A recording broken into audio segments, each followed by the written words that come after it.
तो बच्चों, अब हम लोग क्लास 11th के रियल सिलेबस पे आते हैं। तो फर्स्ट टॉपिक आपका फिज़िकल वर्ल्ड है, जिस पे बहुत ज़्यादा स्ट्रेस अभी फ़िलहाल हम लोग नहीं देंगे, चूँकि जस्ट क्लास 10 पास करने के बाद बच्चों को वहाँ थोड़ी परेशानी होगी। जैसे उसमें 2, 4, 5 टर्म है, रिडक्शनलिज्म है, यूनिफिकेशन है, और ये जो डिफरेंट फोर्सेस हैं, strong nuclear force, weak nuclear force, electromagnetism and gravitation, and of course grand unification theory and GUT etcetera. तो वो हम लोग धीरे धीरे टाइम के साथ उस पर डिस्कस करेंगे कि ये रिडक्शनलिज्म क्या है और यूनिफिकेशन क्या है। फ़िलहाल इतनी बात हम लोग, चूँकि फ़िज़िक्स के क्लासेस में अब इन कर रहे हैं 11th के, तो फिज़िक्स के बारे में बता देंगे कि ये फ़िज़िक्स है क्या। तो physics is the study of nature and natural phenomenon.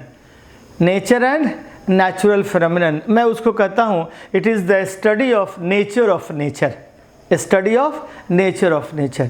ये फर्स्ट नेचर जो है वो everything in our surrounding is nature. The sun, the moon, the blackboard, the fan, the earth, the river, the atom, the molecule, everything is the part of the nature.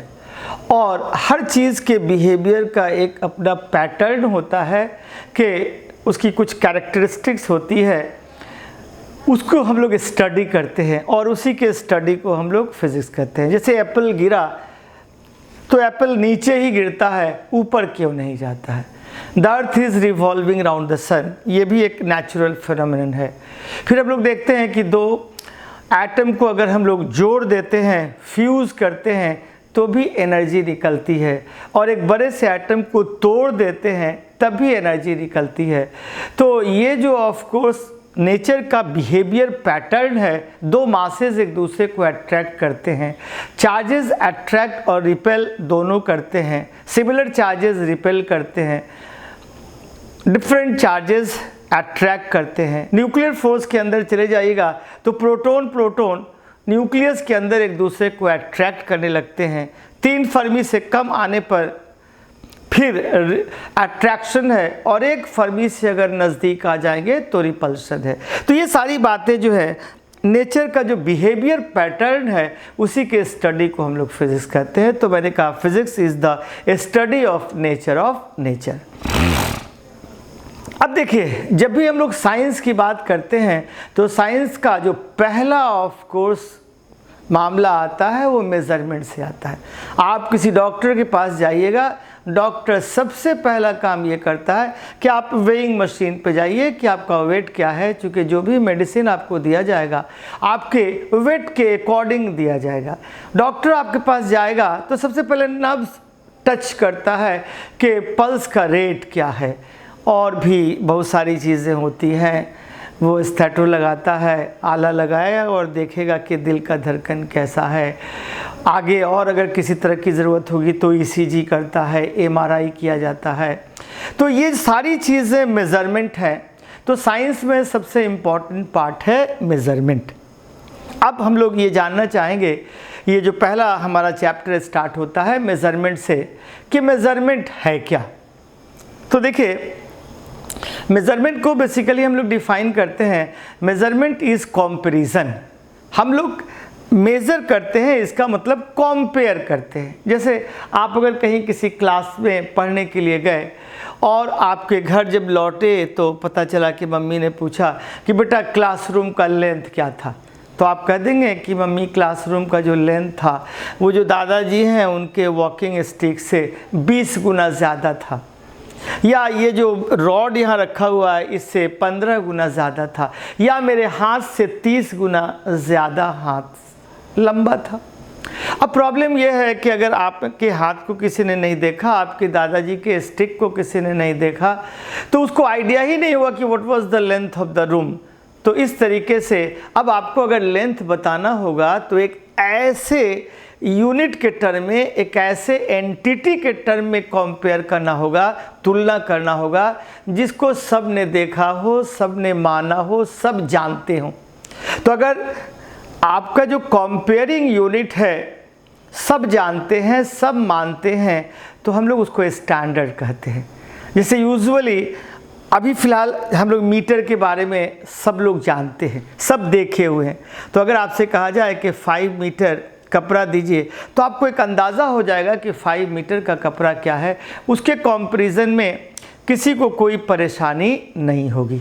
तो जब किसी unit को, comparing unit को, जिससे compare किया जाता है, जिससे तुलना किया जाता है, जैसे मान लीजिए आप जा रहे हैं और आपने कहा कि मुझे 4 किलो चावल चाहिए, तो आपको आइडिया है कि ये किलो क्या है और 4 किलो चावल क्या होगा। तो जब भी आप किलो देखते हैं तो चावल उससे 4 गुना ज़्यादा लेकर के आते हैं। दूध लेना होगा 2 लीटर, तो 1 लीटर को मेज़र करने वाला कंटेनर होता है, उससे 2 टाइम्स दूध दे देता है। आप कंपेयर कर लेते हैं।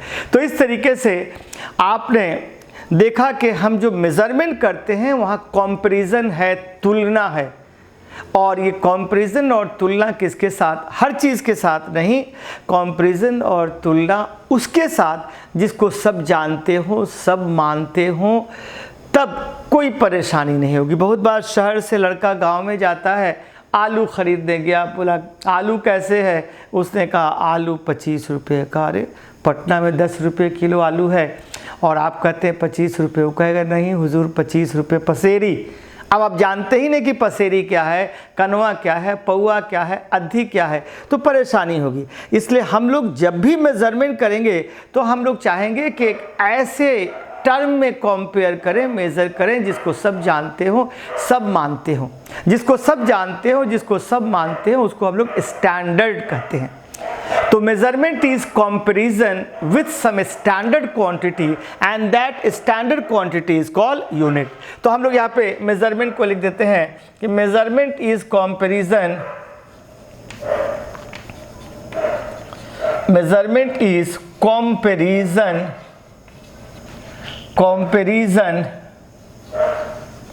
with some standard quantity,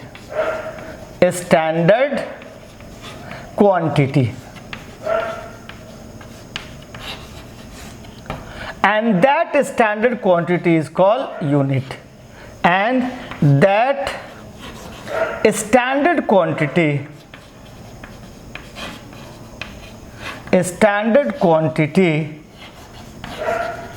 is called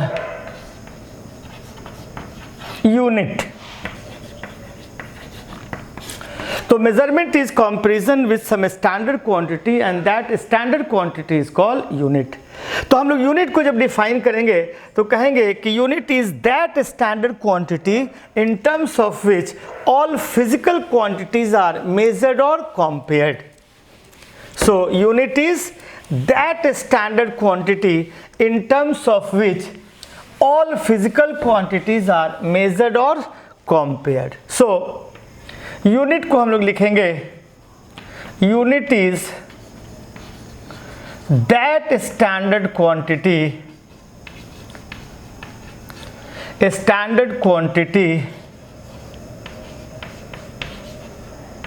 in terms of which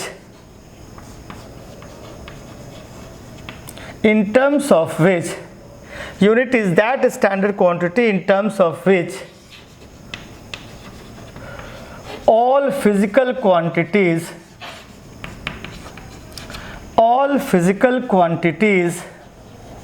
quantities are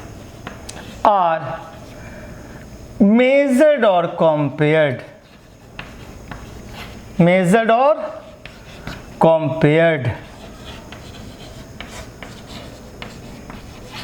तो unit is that standard quantity in terms of which all physical quantities are measured और कंपेयर्ड।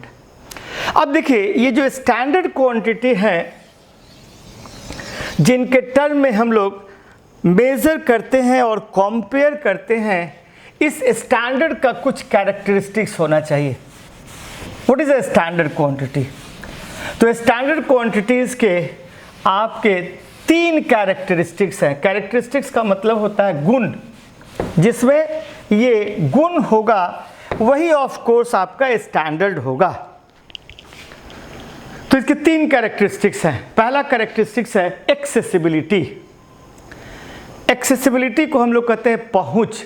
पहुंच का मतलब होता है कि हम लोग उस यूनिट को जानते हैं, पहचानते हैं, मानते हैं।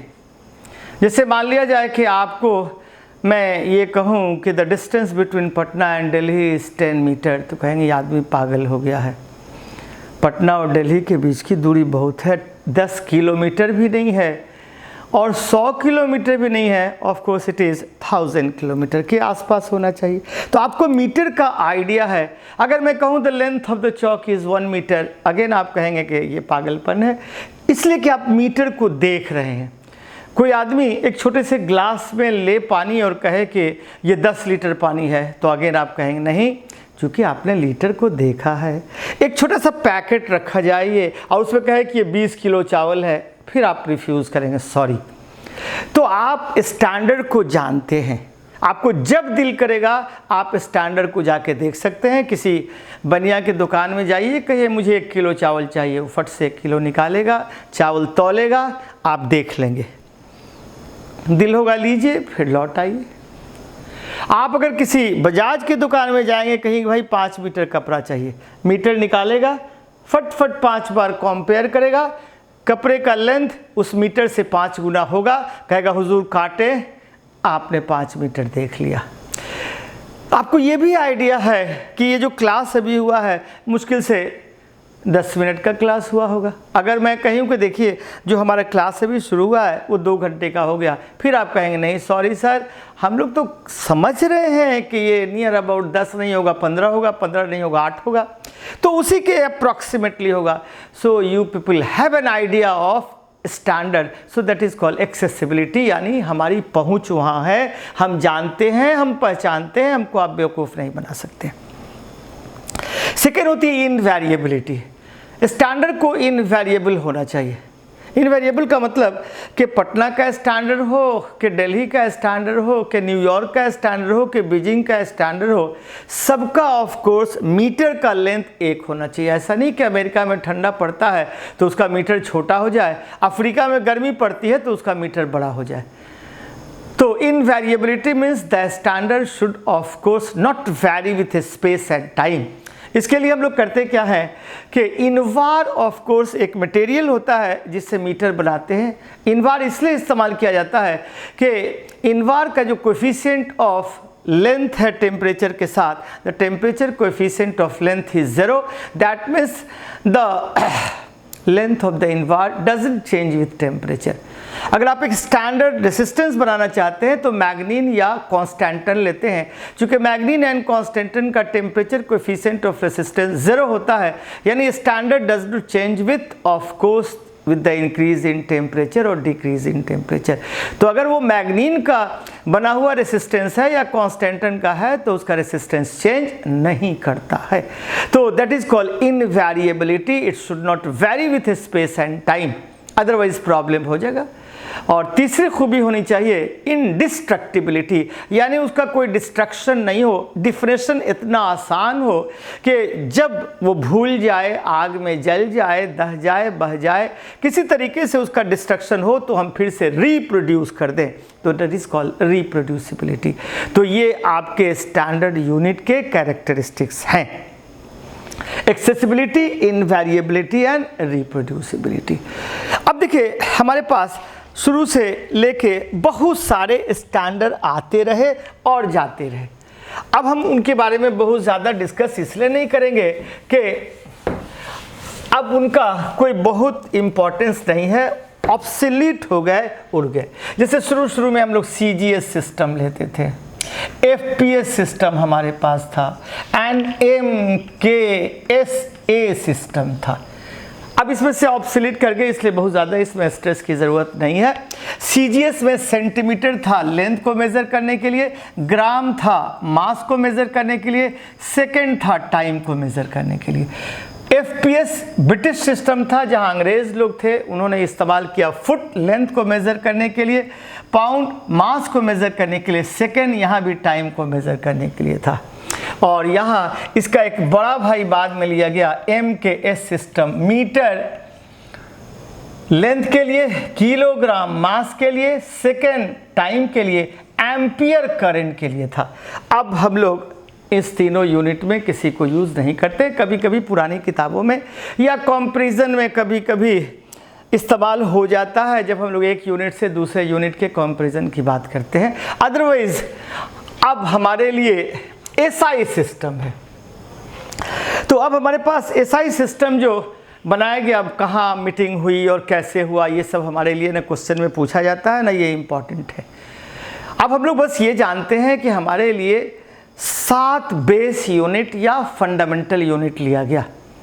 पूरे साइंटिफिक वर्ल्ड में ऑफ कोर्स मिलजुल के ये बनाया गया, साइंटिस्ट ने बनाया कि ये 7 इंडिपेंडेंट बेस यूनिट है जिनके मदद से हम बाकी किसी भी यूनिट को लिख सकते हैं। ठीक उसी तरीके से जैसे अंग्रेजी में 26 लेटर हैं, ABCDEF XYZ, इस 26 लेटर के मदद से हम फिजिक्स भी लिख सकते हैं, केमिस्ट्री भी लिख सकते हैं, PHYSICS फिजिक्स, CHIMISTY केमिस्ट्री लिख देंगे और इसी तरीके से मैथमेटिक्स लिख देंगे। तो हमको फिजिक्स लिखना हो कि केमिस्ट्री लिखना हो, हमको बायोलॉजी लिखना हो कि मैथमेटिक्स लिखना हो, हम बहुत आसानी से इसी 26 लेटर से लिखेंगे। या हिंदी में लिखना होगा तो क ख ग घ और अ आई से लिख लेते हैं। ठीक उसी तरीके से हमारा भी ये 7 फंडामेंटल ऑफ कोर्स ये यूनिट है, इसी के मदद से हम लोग कुछ भी लिख सकते हैं। तो ये 7 जो हमारे फंडामेंटल यूनिट हैं या बेस यूनिट हैं, लेंथ के लिए मीटर, बताने की ज़रूरत नहीं है, mass kilogram, KG, time second, electric current ampere, temperature kelvin, amount of substance mole, luminous intensity candela. तो इस तरीके से 1 2 3 4 5 6 7 ये बेस यूनिट हुए। लेंथ के लिए मीटर, मास के लिए किलोग्राम, टाइम के लिए सेकेंड, इलेक्ट्रिक करंट के लिए एम्पियर, टेम्परेचर के लिए केल्विन, अमाउंट ऑफ सब्सटेंस के लिए मोल, लुमिनस इंटेंसिटी कैंडला के लिए हो गया। और इस तरीके से 1 2 3 4 5 6 7 7 में ये बचपन से आपने लेंथ के लिए मीटर सुना होगा, मास के लिए किलोग्राम सुना होगा, टाइम के लिए सेकेंड, और करंट भी हम लोग 9th क्लास में पढ़ते हैं तो एम्पियर, टेम्परेचर के लिए केल्विन होता है, चलिए ये भी चलेगा। अमाउंट ऑफ सब्सटेंस के लिए मोल, मोल एक नया मामला है तो हम लोग धीरे धीरे टाइम के साथ पढ़ेंगे, अभी हम लोग नर्वस होने की ज़रूरत नहीं है कि मोल क्या है, अभी टाइम के साथ मोल के बारे में जानेंगे एक तो लेक्चर के बाद। और ल्यूमिनस इंटेंसिटी जो कैंडला है, ये लाइट में हम लोग पढ़ेंगे कि ल्यूमिनस इंटेंसिटी को कैसे मेज़र करते हैं, तो कैंडला और मोल को हम लोग बाद में डिफाइन करेंगे और मीटर को कैसे डिफाइन करते हैं ये भी बाद में करेंगे, अभी बहुत घबराने की ज़रूरत नहीं है। ये 2 सब्सिडियरी यूनिट है, प्लेन एंगल के लिए रेडियन एंड सॉलिड एंगल के लिए स्टेरेडियन। तो स्टेरेडियन को भी और रेडियन को भी, रेडियन को तो डिफाइन कर चुके हैं हम लोग, स्टेरेडियन को भी हम लोग डिफाइन करेंगे कि कैसे एरिया ऑफ कोर्स किसी पर्टिकुलर पॉइंट पर सॉलिड एंगल बनाता है और perpendicular area divided by r square steradian होता है। ये सारी चीज़ें बाद में करेंगे हम लोग, इसमें शुरू के फेज में यूनिट एंड डायमेंशन में कॉम्प्लिकेट नहीं करेंगे सिचुएशन को, और धीरे धीरे जैसे जैसे हम लोग आगे कुछ बढ़ेंगे उस तरीके से तब हम लोग ये जानेंगे कि प्लेन एंगल क्या है, सॉलिड एंगल क्या है, लुमिनस इंटेंसिटी क्या है और मोल क्या है। फिलहाल हम लोगों ने जाना कि 7 हमारे पास बेस यूनिट है, फंडामेंटल यूनिट है, 2 सब्सिडियरी यूनिट है, और इसके अलावा जितने भी यूनिट हैं ये सारे के सारे यूनिट डिराइव यूनिट होते हैं। They can be derive with the help of the 7 fundamental unit and the 2 subsidiary unit. तो डिराइव यूनिट को फंडामेंटल यूनिट के टर्म में हम लोग लिख सकते हैं। तो हम लोग यहाँ लिख सकते हैं कि derive unit can be written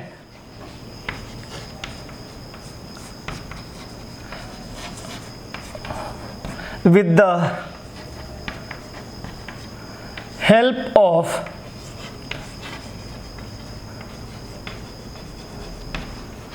fundamental unit.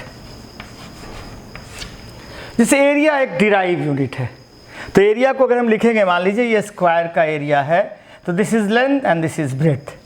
तो अगर ये मीटर है तो ये भी मीटर है, तो एरिया को हम लोग लिखेंगे L × L। लेंथ के लिए भी L और ब्रेड्थ के लिए भी L, तो ये आपका एरिया हो गया। Volume is again a derive unit, तो हम लोग वॉल्यूम को भी लिख सकते हैं L into L into L. Density is a derive unit, mass per unit volume. तो बाकी जितने यूनिट हैं, फोर्स है, पावर है, एनर्जी है, वर्क है, वेलोसिटी है, प्रेशर है, तो ये सारे के सारे जो इस 7 के अलावा हैं, they all are derived and they can be derived with the help of this fundamental unit and hence they are called derived unit। तो हम ये जान गए कि 7 यूनिट के अलावा जो भी यूनिट हैं, चाहे वो एरिया का यूनिट हो, कि वॉल्यूम का यूनिट हो, कि डेंसिटी का यूनिट है, ये सब के सब derived यूनिट हैं and they can be of course derived with the help of fundamental unit. अब देखिए, एक ये टर्म है हम लोग यूज़ करते हैं कभी कभी, जैसे किलोग्राम क्या है और माइक्रोमीटर क्या है और नैनोमीटर क्या है। बहुत बार लोग कंफ्यूज कर जाते हैं कि 1 बिलियन में कितना ज़ीरो होता है, 1 मिलियन में कितना ज़ीरो होगा, एंड 1 माइक्रो का एक्चुअली क्या होता है। जैसे वायरस जो आपका है, वो वायरस आपके माइक्रोमीटर के ऑर्डर का है। तो हमको एक आइडिया लेना होगा कि व्हाट इज़ माइक्रोमीटर। तो यहाँ से देख लीजिए, यहाँ देखिए, यहाँ से स्टार्ट करते, ये सेंटीमीटर है, तो 1 सेंटीमीटर, सेंटी जब होगा तो 10 टू द पावर -2 है। ये मिली है 10 टू द पावर -3, और 10 टू द पावर -6 माइक्रो है, 10 टू द पावर -9 नैनोमीटर है। आजकल नैनो टेक्नोलॉजी का बहुत मामला आता है। 10 टू द पावर -12 पीको, हम लोग कैपेसिटर में बहुत ज़्यादा यूज़ करते हैं, pico farad. 10 to the power -15 metre जो है फेम्टो या फर्मी हम लोग इसको कहते हैं। ये न्यूक्लियस का डायमेंशन है, न्यूक्लियस के साइज़ का है। और 10 टू द पावर 18 ऑटो, और 10 to the power -10 of course angstrom है। 10 टू द पावर -10 भूल गया था, एंगस्ट्रम है। ये एटम के डायमेंशन के ऑर्डर का होता है। 10 टू द पावर 10 मीटर को 1 एंगस्ट्रम कहते हैं। ऊपर जब आइएगा तो देखिए, 10 टू द पावर -2 डेसी हो गया, 10 टू द पावर -1 ये 10 to the power -2 centi, 1 deci, 10 to the power 1 deca, 10 to the power 2 hecto, 3 आपका किलो होता है, ये आप अच्छी तरह जानते हैं। 10 टू द पावर 3 किलो होता है। तो जैसे 1 kilo is 10 to the power 3 gram. Mega 10 to the power 6 होता है, एंड ये गीगा 10 टू द पावर 9 हो गया, एंड ये 10 to the power 12 tera, peta and exa. तो ये एक बार धीरे धीरे एक आध बार देख लीजिएगा तो आपको आइडिया हो जाएगा इस तरह के यूनिट का भी। तो ये एक यूनिट आपका मामला आया। अब हम लोग एक और चीज़ जान लें कि एक एस्ट्रोनॉमिकल यूनिट क्या होता है। तो एक एस्ट्रोनॉमिकल यूनिट होता है average distance between earth and sun. तो average distance between earth and sun का जो वैल्यू होता है वो होता है 1.48496 into 10 to the power 11 metre. This is the average distance between earth and sun. इसको हम लोग लिखते हैं 1.5 into 10 to the power 11, 1 astronomical unit. तो 1 astronomical unit is the distance between average distance between earth and sun. तो 1 astronomical unit भी अगर कोई आपसे पूछे, बाद में हम लोग देखने की कोशिश करेंगे कि ये लाइट ईयर क्या है। Light year is the distance travel by light in 1 year. और पार्सेक को भी हम लोग डिफाइन कर चुके हैं, और एक बार फिर कोशिश करके हम लोग डिफाइन कर देंगे कि पार्सेक क्या है। वैसे आपको हम डिफाइन कर चुके हैं अपने पहले लेक्चर में कि parsec is the distance of a star which subtend an angle of 1 second of arc on the semi major axis of earth orbit round the sun. ये आपने मेरे पिछले लेक्चर में देख लिया, इसलिए मैंने इसको सीधे सीधे बोल दिया। फिर अगर ज़रूरत महसूस करूँगा तो मैं पार्सेक को डिराइव कर दूंगा कि पार्सेक क्या है। अब हम लोग डायमेंशन पे आते हैं कि ये डायमेंशन क्या है। यूनिट हमने डिफाइन कर दिया, इससे ज़्यादा हम लोग को इसमें टाइम बर्बाद करने की ज़रूरत नहीं। देखिए, डायमेंशन लड़के को समझ में नहीं आता है कि ये डायमेंशन क्या होता है। डायमेंशन कुछ नहीं होता है, डायमेंशन यूनिट होता है। डायमेंशन क्या होता है? यूनिट। अब देखिए, एक ऑब्जर्वर यहाँ बैठा हुआ है, एक पार्टिकल पहले x1 पे, कुछ देर के बाद ये x2 पर चला। यहाँ का टाइम था t1 और यहाँ t2, यानी यहाँ से यहाँ आने में उसको टाइम लगा t2 माइनस t1, और यहाँ से यहाँ जब आया तो चेंज इन डिस्प्लेसमेंट हुआ x2 माइनस x1। तो x2 minus x1 divided by t2 minus t1, ये आपके एवरेज वेलोसिटी का मामला आ गया, या इसको स्पीड भी हम लोग कहते हैं। तो एवरेज वेलोसिटी को हम लोगों ने डिफाइन कर दिया कि it is the change in displacement bye change in time, change in displacement bye change in time. तो एक बात जान लीजिए, आपसे कोई पूछे कि 5 मीटर माइनस 3 मीटर, तो 5 मीटर माइनस 3 मीटर 2 मीटर ही होता है। तो अगर ये 5 मीटर है, ये 3 मीटर है, तो 2 मीटर होगा। तो change in displacement is also metre, change in time is also second. देखिए अभी आपको मैंने बताया कि लेंथ को हम लोग मीटर से और सिंबल इसको एल से लिखते हैं। लेंथ को कैसे लिखते हैं? एल से। और ये जो टाइम है इसको लिखते हैं टी से। तो आपने जो स्पीड लिखा या वेलोसिटी लिखा वो एल बाई टी हो गया। ये हो गया मीटर और ये हो गया सेकेंड। तो मीटर सेकेंड, जिसको बाद में आप लिख सकते हैं एल टी माइनस 1। अगर यहाँ पर पार्टिकल की वेलोसिटी मान लीजिए v1 है और यहाँ पे पार्टिकल की वेलोसिटी v2 है, तो एक्सेलरेशन एवरेज पूछा जाएगा तो आप कहेंगे v2 minus v1 divided by t2 minus t1, और change in velocity by change in time. देखिए ये जो डेल्टा है, डेल्टा से घबराना नहीं है। कोई भी चीज़ जब छोटा होता है तो वहाँ डेल्टा लगा दिया जाता है। एक छोटा सा डिस्प्लेसमेंट, छोटा सा टाइम, इसलिए डेल्टा है। छोटी सी वेलोसिटी, छोटा सा टाइम, इसलिए ऑफ कोर्स ये वेलोसिटी है। अब मैंने फिर बताया था आपको कि चेंज इन वेलोसिटी या वेलोसिटी दोनों वेलोसिटी ही होता है। तो अगर वेलोसिटी मीटर पर सेकेंड है तो change in velocity is also metre पर सेकेंड। क्या लिखोगे इसको? L T minus 1 and this is T, तो ये हो गया एल टी माइनस 2। आपने एक्सेलरेशन को लिख दिया। आपसे कोई पूछे कि मोमेंटम को लिखिए भाई, ये पार्टिकल है, इसका मास m है, तो मास इनटू वेलोसिटी को मैंने कह दिया मोमेंटम। क्या कह दिया? मोमेंटम।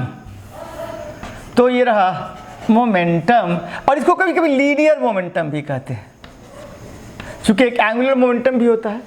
तो मोमेंटम और लीनियर मोमेंटम का है value product of mass and velocity. It is product of mass and velocity. Mass और वेलोसिटी का वैल्यू है एल टी माइनस 1।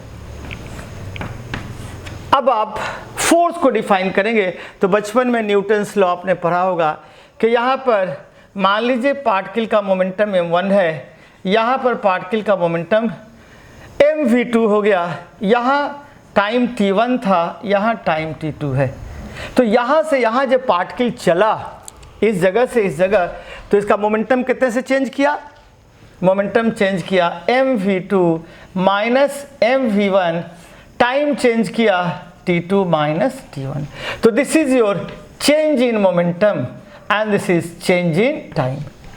अगेन मैंने क्या कहा?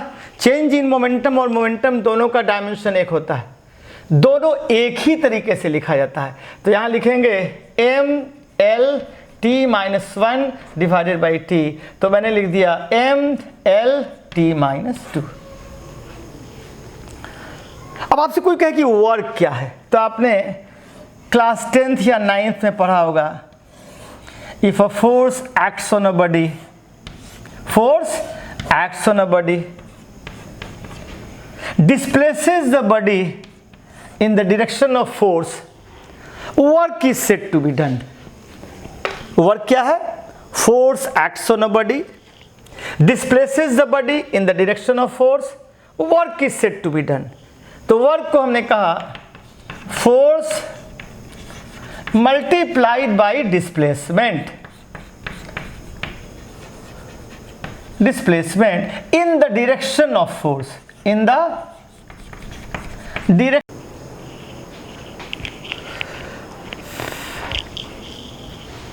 तो हम लोग डिस्कस कर रहे थे कि if a force acts on a body displaces the body in the direction of force, work is said to be done.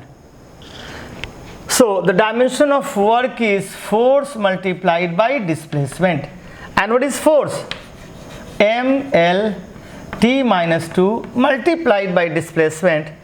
So it is ml2 t minus 2.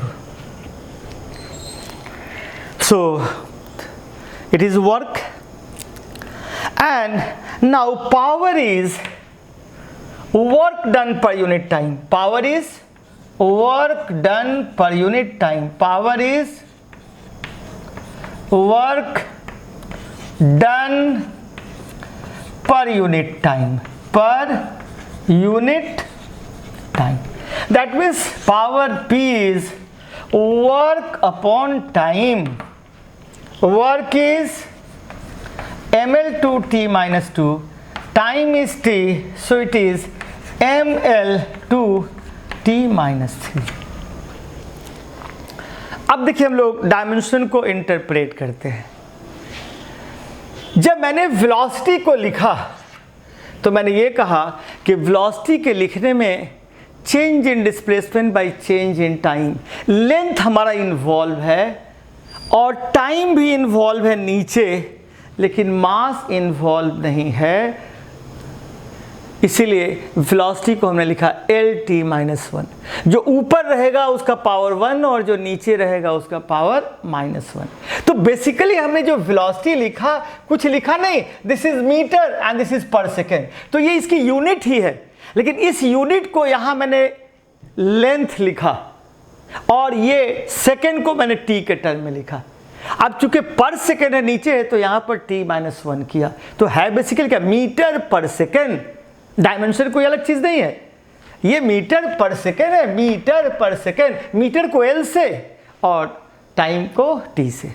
ठीक इसी तरह से acceleration is change in velocity by change in time. तो this is velocity, this is time. तो velocity का unit होगा metre पर second by second, तो मीटर पर सेकेंड का स्क्वायर. तो ये डायमेंशन यूनिट ही है. ठीक इस तरह से मोमेंटम, मास इनटू वेलोसिटी. तो मोमेंटम के लिखने में मास भी इन्वॉल्व है एक बार और वेलोसिटी है, और वेलोसिटी को जब लिखा था तो मीटर पर सेकेंड था. तो बेसिकली जब हम लोग डायमेंशन लिखते हैं तो ये जानने की कोशिश करते हैं कि किसी फिजिकल क्वांटिटी में कौन कौन सी यूनिट है और कैसे कैसे है. जैसे मोमेंटम में मास है और ऊपर है, यानी मास के बढ़ने से मोमेंटम बढ़ेगा, और वेलोसिटी है इसलिए लेंथ भी है और टाइम भी है. तो किसी फिजिकल क्वांटिटी का डायमेंशन मास, लेंथ, टाइम, यानी फंडामेंटल यूनिट का पावर है कि जिस पावर से रेज करके हम लोग उस फिजिकल क्वांटिटी को लिखते हैं. जिस पावर से मैंने रेज किया मास को, लेंथ को, टाइम को, केल्विन को, एम्पियर को, वही पावर ऑफ कोर्स उस फिजिकल क्वांटिटी का डायमेंशन है. तो dimension of a physical quantity is the power of fundamental unit by which they are raise to obtain that physical quantity. जैसे हमने जब फोर्स लिखा तो फोर्स में देखा कि मास हमारा इन्वॉल्व है, लेंथ भी इन्वॉल्व है और टाइम भी इन्वॉल्व है. मास एक बार, लेंथ भी एक बार, time minus 2 bar.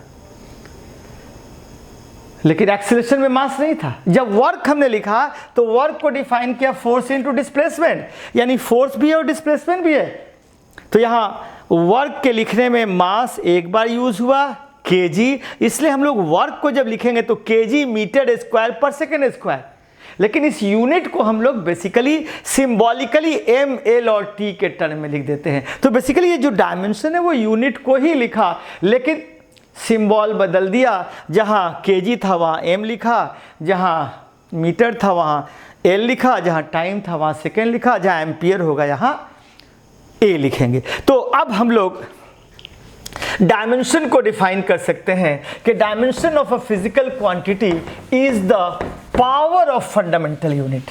Dimension of a physical quantity is the power of fundamental unit. Dimension of a dimension of a physical quantity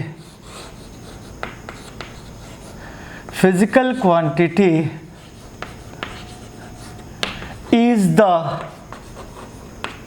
power of fundamental unit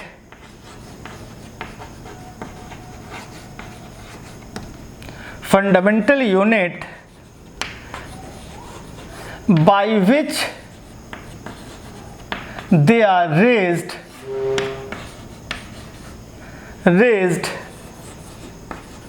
to obtain that physical quantity,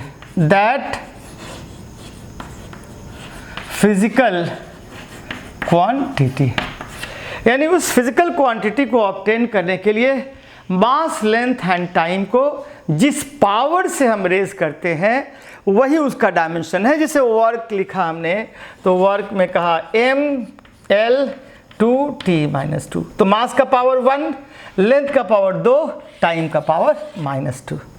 इसीलिए the dimension of work is 1 in m, 2 in l and -2 in time. Force को अगर हमने लिखते हैं तो force को लिखते हैं मास इनटू एक्सेलरेशन, और momentum by time, change in momentum bye change in time, mlt-2। तो अब देखिए, डायमेंशन लिखना बहुत आसान काम है और डायमेंशन लिखना बहुत डिफिकल्ट काम है। आप कहेंगे आप दोनों बात बोलते हैं, आसान काम भी बोल रहे हैं और आप डिफिकल्ट काम भी बोल रहे हैं, तो ये आसान भी है और डिफिकल्ट भी है, कैसे है? तो देखिए, आसान है। अब कहेंगे आसान कैसे, तो देखिए आसान कैसे। तो आसान इसलिए है कि अगर आपसे मैं कहूं कि आप प्रेशर का डायमेंशन लिखिए, किसका डायमेंशन लिखिए? प्रेशर का डायमेंशन लिखिए, तो मैं कहूंगा कि ठीक है, पहले आप बताइए कि प्रेशर है क्या। तो आप लोगों ने बचपन में पढ़ा होगा कि pressure is force per unit area. अगर हमने किसी ऑब्जेक्ट को रखा अर्थ पे और एरिया कितना वो कवर करता है, तो जो उसका वेट है उसको हमने फोर्स कहा, एरिया जो कवर किया ए कहा, तो प्रेशर का वैल्यू हो गया फोर्स पर यूनिट एरिया। मैंने फोर्स को भी लिखा है ml/t-2, एरिया लिखा L2, ऊपर कट के क्या हो गया ml-1t-2। तो आपने इस तरीके से प्रेशर का डायमेंशन लिख दिया। आपसे कोई पूछेगा एरिया का डायमेंशन लिखिए, वेरी सिंपल, एरिया का डायमेंशन, एरिया हमेशा लेंथ इनटू ब्रेड्थ होता है।